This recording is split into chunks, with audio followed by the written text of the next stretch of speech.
we were gonna continue the conversation here with the morning routines and so forth. And I got to be honest, I was gonna head into a conversation around sales and so forth, but I think I want to go here with you if I can. You revealed something to me in our conversation a couple days ago over coffee that you had a personal battle you've overcome. Yeah. And that personal battle, I got to think, had an impact on your morning routine. And that personal battle, nation, was Joe is a kidney cancer survivor. And that is fucking awesome. Nice. Joe, let's talk about that if we can. You got that diagnosis, you learned about it.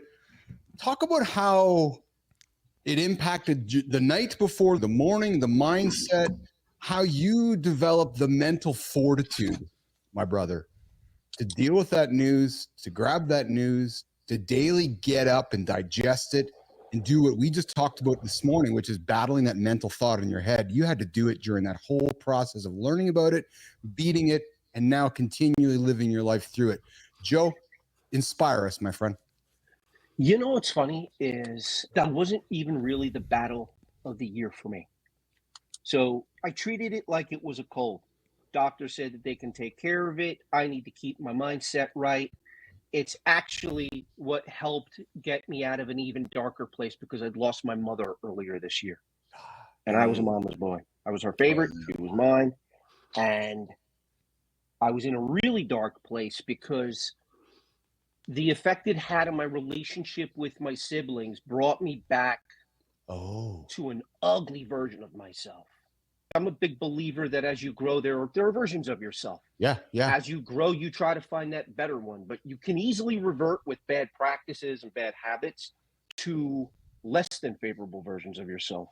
And I reverted back to a scumbag, petulant little bitch that was mad at the world, that raged on everybody, and had abandoned every good habit, every positive thing that I used as an anchor. And finding myself sick was like, okay, now it's time for the reset. So just like I went and did fasting to reset my body, I needed to go back to all of the coping mechanisms and tools that I would use to reset my soul and my brain and my mind and my heart. And that's where the real battle's been, because I think it's easier to deal with anything physically than over anything emotionally. Oh man, you're in the right space for this, man, friend. I can see Johnny leading in, Marty's leading in, because you are in the right space, Joe Fontana. Johnny, take over, brother.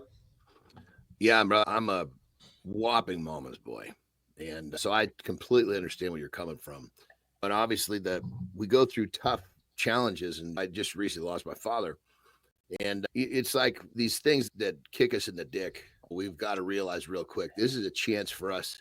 The saying I love to say is, don't let a good tragedy go to waste, because you can take that really big kick to the dick and you can turn it into something great. But you got to take all of that emotion, all that energy this is creating, and you got to channel it into being a better you. And I'm not really specifically talking to you, Joe. I'm just talking about how I look at situations like this. With my father passing, I was able to take that and become a better me pretty damn quick. It was a big step forward.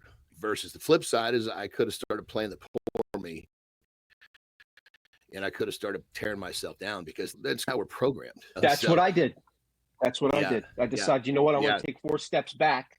And I was able to see that line that I had stepped back from. And it just got to a point where I was like, I am not proud of the person I am. I know better. And it's like you guys say, it's your morning routine, how you prepare for your day, your success. It's all the sum of the decisions that you make. And your body is triggered for the lowest common denominator, for the worst reaction, for the anger, for the laziness, for the rage. And you need to build past that. And that's, to me, what defines real men. The guys that say, I'll take this struggle head on. I'll do what I have to do. I'll break myself down before I build myself up. That's my story, and I'm sticking to it. Marty? On that level, I just got to say one last thing. When a tragedy hits, whether it's a loss of a family member, what it is, you got to remember, as a person, you're first, you want to react. And usually reacting is not going to get you what you want. You got to respond. You got to take a deep breath, you take it in, and make a choice on how you need to move from this. When you react, most cases, it's going to be something that's not going to bring you what you want.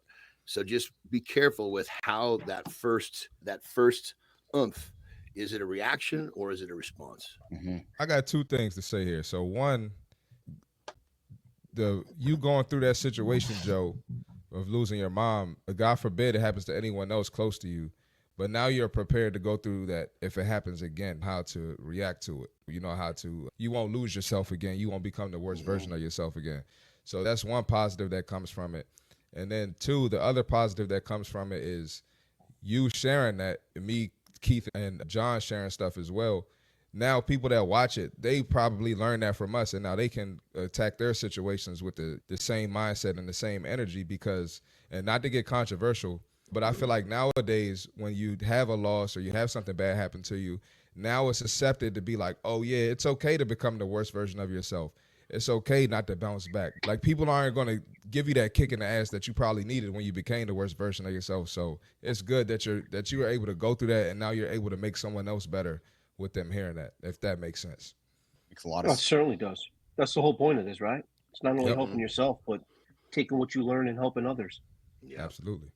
You know what strikes me, Joe, when I hear your story and I think about many in this position, which is those morning hours, be it 4 a.m., 5 a.m., 6, whenever somebody's getting up, you've received some life-shattering news, Joe.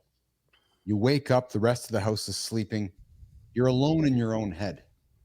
What drives emotion for me is maybe the fear and loneliness that one is feeling in that situation, because it's you. It's only your news. It's nobody else's news.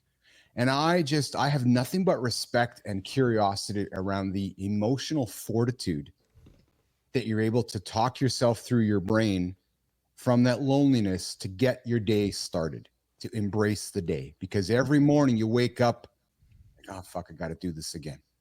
And I'm getting at, Joel, because we all, It really boils down to life is a blessing. Yeah. Life is a blessing. You got one more day. This might be the last one. What are you going to make of it? But that's what I love. People always say, what are you going to do if this is the last day you live? And it's not about, oh, I'm going to go to Paris or I'm going to do this or that. It's, if I'm going to get struck down by lightning at 8 p.m. tonight, I want it to be a day where I put my love out, love came back to me, and I was just a positive presence. Those dark hours, I try to remind myself of everything I've been through and all the good I've done, because that's all you've got. That's at the end of the day, when you're held accountable, it's how did you carry yourself as a man, and were you a positive impact on the world around you? And that doesn't have to have any type of large scope, but just to the 2 or 3 people you interact with every day. That to me is the inspiration, though, Joe. Because as I volunteered this morning, I woke up with a kind of a messy brain. Johnny did too. And I wasn't diagnosed with cancer. I just messed up. I woke up with a messy brain. So to hear you put it in perspective, which is, you know what? I don't just have a messy brain. I'm battling, as you put it, Joe, I'm battling my cold right now. You still had to find that mental positivity and that awareness to overcome those mental demons that we battle. Because John and Marty said, we wake up, we're battling something negative. And I get nothing but inspiration for a guy like yourself who wakes up and is okay, I'm going to fucking live the life that I want to live. And as Good Time says, just having real talk and just getting through it. Mm-hmm. That's inspiring, man. I don't know how you can't be inspired and roll over and hit the snooze button when you're hearing a guy from Joe Fontana. You know what I'm saying, John, Marty? Like, just get after the day, right? I learned it from a buddy of mine. His name was Guido Pinto. And always smiled. Always smiled. Yeah. And somebody came to him one day and said, Guido, why are you always smiling? And his answer was simple, and it was beautiful, and it was elegant. What choice do I have? Yeah. You're going to get what you give. If you throw a turd at the universe, that turd's going to come back and hit you right upside the head. So what is it that you want to give love and receive love? Or do you want to give hate and receive hate? Do you want to give turds and receive turds? It's a choice. What are you giving? That's what you're going to receive. Very true. I was just going to say, I think a lot of people don't understand that. I think a lot of people are just entitled to, they think they just supposed to get good energy in return and be a shitty person and put that type of energy out there. It doesn't make any sense. No, it doesn't make any. Nope. It's all the energy you put out. And I was faced with a choice. Do I feel sorry for myself and angry? I lost my mom, I'm sick, or do I put myself in the position to get over both. And I did. I like to tell myself that I did, at least the death of my mother. But I know that like you guys said, minute by minute, this minute was better than the one before it. This hour was better. This day is better. This week, this month, this year. That's how it is. There was a movie in the 90s with Bill Murray and Richard Dreyfuss. I can't remember, but he played a psychiatric patient, and everything he would do was baby steps. He's like, baby Bob. His name was Bob. His name was Bob. What about Bob? What about Bob? There we go. There it is. So baby stepping to the door and baby stepping here. And I would use that. Just I'm baby stepping right out of this particular issue. Yes. There's going to be another one, but this is how I work through this one. This is how I work through the next one. It's baby. It's like even when you're mapping out your day, if you know it's coming, then there's no fear.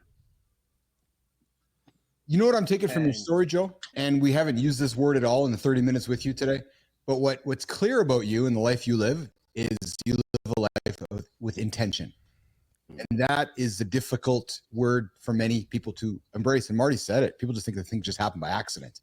No, actually, when Joe wakes up with the diagnosis he has a cold, unfortunately cancer, Joel's got a choice to make. Roll over and go back to sleep and just pretend it's not there, or get up, reset, win the day, make the most of himself, and live the day with intention. Am I correct with that, Joel? Is what I'm saying? It's about intention, isn't it? Yeah, it is. What's funny, I wish I could take credit for the steps that I take. And I can't, because every morning laying next to me is my wife. And this is a woman I've known 5 years. When I met her, she had just lost an abusive husband. He had passed away. She was a nanny and living off of the generosity of her family. And she went from there to working in a nursery in the back in storage, to becoming that nursery's buyer, to becoming a brand retail rep. She envisioned the life that she wanted. She intended every day to be better than the next. She never felt sorry for herself. She never sat there and gave me the woe is me, look at the life that I've had. She never looked in the rear view mirror, because the rear view mirror is smaller than the windshield for a reason. And every day has been a progression of the day before it. So when you have that kind of inspiration in front of you, that kind of role model, you can't fucking punk out and be a little bitch and complain for more than a second, because look who I'm fucking complaining to. I'm gonna complain about my woes to a woman who had fucking $300 to her name when her husband fucking fell dead in her bathroom, and her fucking in-laws told her, get the fuck out of the house you've been renting for 20 years. I don't give a fuck. Oh yeah, I don't care that you got kids in the house with you. Yeah. When you live with somebody like that, you better man the fuck up fast. She's more of a man than I'll ever be. That's why she's the husband and I'm the wife. I keep the house clean and do the cooking, and she's the fucking head of the household. I defer to her on everything. So when I'm sitting there with the rage and I see somebody smile through everything all day long, it's all the inspiration I need. Oh, I love it. All right, coming up next, Joe Fontana's wife, the husband of the show. She'll be on the next show. I think she's downstairs fighting with a couple of the dogs right now. But driving inspiration in the Fontana house here. But Joe, I got to tell you, man, your message this morning, your inspiring message, is exactly the kind of message I want our audience to hear, especially on a Friday of our morning loop here in our life. Joe Fontana, as we wrap up today with you, appreciate you, brother. Where can people connect with you and learn more about turning their pipeline into a profit center, or just be inspired by a guy like Joe Fontana? Joe. I don't know if inspired is the word I use, but you could certainly follow me on LinkedIn. Tell a ton of dad jokes. Try to keep it light over there. Yeah. There is a book an appointment tab in my calendar, so I'm always happy to chat with anybody over any issues that they're facing. And if I can help, great. If I can steer you in the right direction, great. I'm a big believer in being open to help on LinkedIn. And can't thank you enough for having me today. Sorry for talking like I'm paid by the syllable. Dude, no, you come back and hang out with us again, man. You come back, bring those sunglasses. You come back, bring your wife. You come back, bring your stories. Most importantly, Joe Fontana, you come back and bring your inspiration, and you bring your real you, man. I appreciate you. I appreciate your content on LinkedIn. You, I appreciate you all your offers today. Oh, thank you, guys. This was very Appreciate you, cathartic. Joe. I needed this today. Thank you so much. Awesome. You come back and hang out with us again, okay, Joe? Come back. I got some Consider it questions done for you, anytime. Joe. I need you to come back. I got some questions for you.